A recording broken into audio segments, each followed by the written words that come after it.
First ever factory outlet Mukunda jewelleries KBHP Somajiguda Suchitra Hanamkonda Kothapet Chandanagar Khammam. Sir అందరూ కూడా ఏమంటున్నారంటే, ఈ అటాక్స్‌లో డైరెక్ట్‌గా రఫేల్ యుద్ధ విమానాలు పార్టిసిపేట్ చేశాయి అంటున్నారు. అసలు హ్మ్. ఏంటి సార్ ఈ రఫేల్ స్పెషాలిటీ ఏంటి? ఇప్పుడు రఫేల్ యుద్ధ విమానాలు పార్టిసిపేట్ చేసినాయి అనేటువంటిది మనకి ministry of defence yet to be confirmed అండి. ఓకే. బట్ మీరు చెప్పినట్టుగా అన్ని చోట్ల అదే వినిపిస్తుంది. రఫేల్ యొక్క స్పెషాలిటీ ఏంటి అంటే అండి, అది కేవలం బోర్డర్ నుంచి ఫైర్ చేయడం మాత్రమే కాదు, అవసరమైతే శత్రు స్థావరాల వైపు వెళ్ళినా సరే, వాటి యొక్క రాడార్స్ పసిగట్టలేవండి. అది గంటకి 2999 కిలోమీటర్ల స్పీడ్‌తో ప్రయాణిస్తాయి. అంటే రాడార్లు కూడా వాటిని పసిగట్టడం చాలా కష్టంగా ఉంటుంది. వాటి యొక్క మెన్యూరబిలిటీ అనేటువంటిది చాలా స్ట్రాంగ్‌గా ఉంటుందండి. కాబట్టి ఇవి ఫస్ట్ శత్రువుల యొక్క రాడార్లకు అందవు. రెండోది ఇక్కడ సోఫిస్టికేటెడ్ మిసైల్స్ లాంచ్ చేయడానికి చాలా అవకాశం ఉందండి రఫైల్స్ నుంచి. ఈవెన్ న్యూక్స్ కూడా మనం చేయొచ్చు. కాబట్టి రఫేల్ అనేటువంటిది ఒక రకంగా చెప్పాలంటే బీభత్సాన్ని సృష్టించేటువంటి కొలాటరల్ డ్యామేజ్ చేసేటువంటి ఫైటర్ జెట్ విమానాలండి. అది ఇది ఈ రోజు మనం ఫ్రాన్స్ నుంచి మనం తెచ్చుకోవడం అనేటువంటిది జరిగింది. ఇవి వీటి ద్వారానే జరిగింది ఈ అటాక్ అనేటువంటిది వినవస్తున్నటువంటిది యట్ టు బి కన్ఫర్మ్డ్ అండి.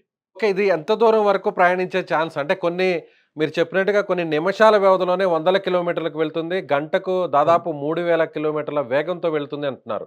అంటే ఇది అవునండి. ఎగ్జాక్ట్‌గా చూస్తే ఏ ఎయిర్ బేస్ నుంచి పాకిస్తాన్ భూభాగంలోకి అంటే గగనతలంలోకి వెళ్ళుండొచ్చు. లేదంటే మన బోర్డర్ నుంచే ఇది ఆహ్, ఫ ఏదైతే మిసైల్స్‌ని లాంచ్ చేసి ఉండొచ్చా? మనకి ఫస్ట్ ఆఫ్ ఆల్ ఈ ఎగ్జాక్ట్‌గా ఏం జరిగిందనేటువంటిది మనకి yet to be ministry of defence వాళ్ళే చేయాలండి. నిన్నైతే ఒక అనౌన్స్‌మెంట్ జరిగింది. ఏంటి అనౌన్స్‌మెంట్ అంటే రాజస్థాన్‌లో మేము ఎక్సర్సైజ్ చేస్తున్నాము. రాత్రి 10 గంటల నుంచి ఉదయం వరకు ఆపరేషన్ జరుగుతుంది. కాబట్టి ఇక్కడ ఈ ప్రాంతంలో ఏమాత్రం కూడా మీరు సివిల్ పౌర విమానాలు గాని ఏది ఎగరకూడదని చెప్పేసి నోటం అనేటువంటిది జారీ చేయడం జరిగిందండి. నిన్న ఇది అఫీషియల్‌గా మినిస్ట్రీ ఆఫ్ డిఫెన్స్ చెప్పింది. మేము ఇక్కడ ఎక్సర్సైజ్ చేస్తున్నాము అని చెప్పి. ఆ ఎక్సర్సైజ్‌లో మన విమానాలన్నీ కూడా యుద్ధ విమానాలన్నీ కూడా పాల్గొన్నాయండి. అయితే ఎక్సర్సైజ్ చేస్తున్నాం అనేటువంటి పేరుతో అది గాల్లో లేచినటువంటి విమానాలు అక్కడి నుంచి డైరెక్ట్‌గా వాళ్ళు వదిలేటువంటి అవకాశం ఉంది మిసైల్స్. అలాగే శత్రు స్థావరాల వైపు కూడా వెళ్లి దూసుకు వెళ్ళేటువంటి అవకాశం కూడా ఉందండి. అది యట్ టు బి కన్ఫర్మ్డ్ అండి. ఇప్పుడు మనం ఏమి కూడా ఖచ్చితంగా చెప్పడానికి లేదు. There are both the possibilities are there. Most probably ఇది గాల్లోకి లేచి అక్కడి నుంచి వదిలేటువంటి అవకాశాలు ఎక్కువగా కనిపిస్తున్నాయి. అండ్ వాళ్ళ యొక్క ఎయిర్ లైన్ ఏదైతే ఉందో దాన్ని క్రాస్ చేసేటువంటి క్యాపబిలిటీ కూడా ఉందండి. రెండిట్లో ఏదైనా జరిగి ఉండొచ్చండి. సో, ఇలాంటి యుద్ధ విమానాలు పాకిస్తాన్ దగ్గర లేవనొచ్చు. అంటే రఫేల్‌తో కంపేర్ చేస్తే అలాంటి ఫైటర్ ఉన్నాయండి. జెట్స్ పాకిస్తాన్ దగ్గర లేవని చెప్పాలి. ఉన్నాయి. కాపోతే వాటి మెయింటెనెన్స్ చాలా పూర్‌గా ఉందండి. కారణం ఏంటి అంటే, వాళ్ళకి F-16 విమానాలను అమెరికా ఇచ్చిందండి. F-16 విమానాలు డేంజరస్ అండి. అవి కూడా రాఫెల్ అంత బీభత్సాన్ని సృష్టించగలిగినటువంటివి.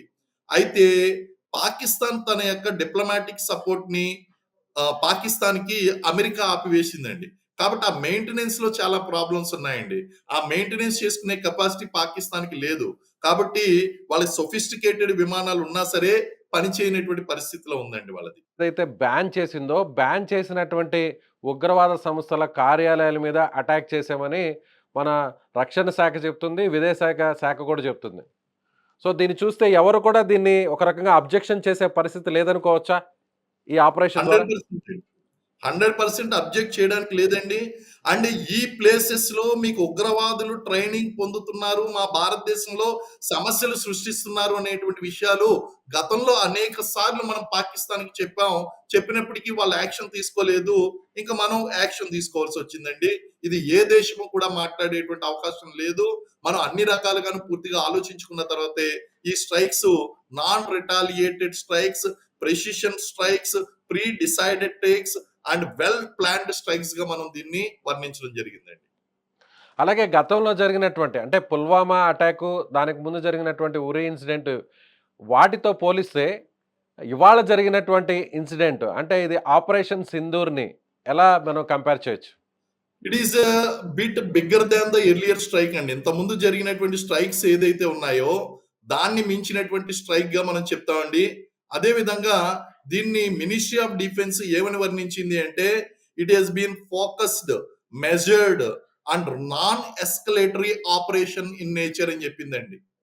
అంటే అది ఎస్కలేట్ చేయడానికి అవకాశం లేదు, అలాగే చాలా ప్రిసైజ్డ్ గా చేసాం, మెజర్డ్ గా చేసాము అని చెప్పింది.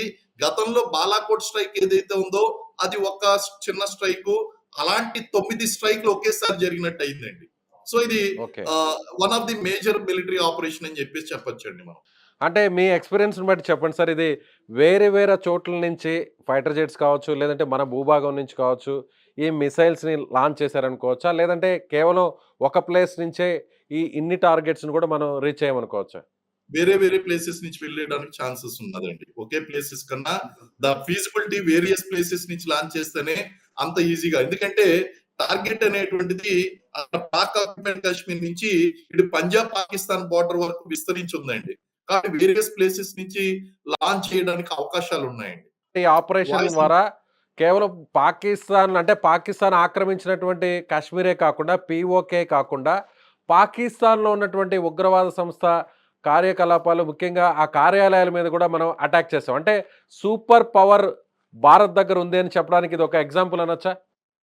మన ఇంటెలిజెన్స్ చాలా స్ట్రాంగ్ అని చెప్పాలి. కారణం ఏంటి అంటే అక్కడ అన్ని బిల్డింగ్లు ఉండగా ఏ బిల్డింగ్ లో అంటే శాటిలైట్ ఇమేజెస్ మనం స్టడీ చేసామండి, డ్రోన్స్ ద్వారా మనం స్టడీ చేసామండి, మన సీక్రెట్ కెమెరాలు అక్కడికి పనిచేసాయండి, ఇంటెలిజెన్స్ వ్యవస్థ పనిచేసిందండి. ఎంత స్ట్రాంగ్ ఇన్ఫర్మేషన్ అనేటువంటి తీసుకుని టెక్నాలజీ పరంగా మనం ఎప్పుడు కూడా తెలిసిన పాకిస్తాన్ అండ్ ఇండియా ఆబ్వియస్లీ అండి హైలీ మోటివేటెడ్ సోల్జర్స్ అనేటువంటి వాళ్ళు మన దగ్గర ఉన్నారు. హైలీ మోటివేటెడ్ సొఫిస్టికేటెడ్ టెక్నాలజీ ఉంది. దీనికి సపోర్ట్ చేసింది ఏంటి అంటే మన ఇంటెలిజెన్స్ వ్యవస్థ. అందుకే మనం టార్గెట్ అంత లక్ష్యం పెట్టుకుని ఛేదించడం జరిగిందండి. Right sir. Thank you so much. So ఇది మేజర్ థ్యాంక్ యూ. శ్రీనివాసరావు గారు చెప్తున్నట్టుగా అనుకున్న లక్ష్యాలను, నిర్దేశించుకున్నటువంటి టార్గెట్స్‌ను చాలా క్లోజ్‌గా వెళ్లి మరి మనం ఆ టార్గెట్స్‌ని రీచ్ అయ్యాం. అక్కడ బ్లాస్ట్ చేయగలిగాం. ఏదైతే టెర్రరిస్ట్ క్యాంప్స్ ఉన్నాయో, అలాగే ఆఫీసెస్ ఉన్నాయో, వాటిని చాలా క్లోజ్‌గా వెళ్లి మనం రీచ్ అయ్యాం. అక్కడ బ్లాస్ట్ చేసాం. దానివల్ల ఈ ఆపరేషన్ సక్సెస్‌ఫుల్‌గా పూర్తయింది అనేది మన ఇంటెలిజెన్స్ వ్యవస్థకు ఉన్నటువంటి బలం ఏ పాటిదో ఈ ఆపరేషన్ ద్వారా అందరికి కూడా చాటి చెప్పామని అంటున్నారు.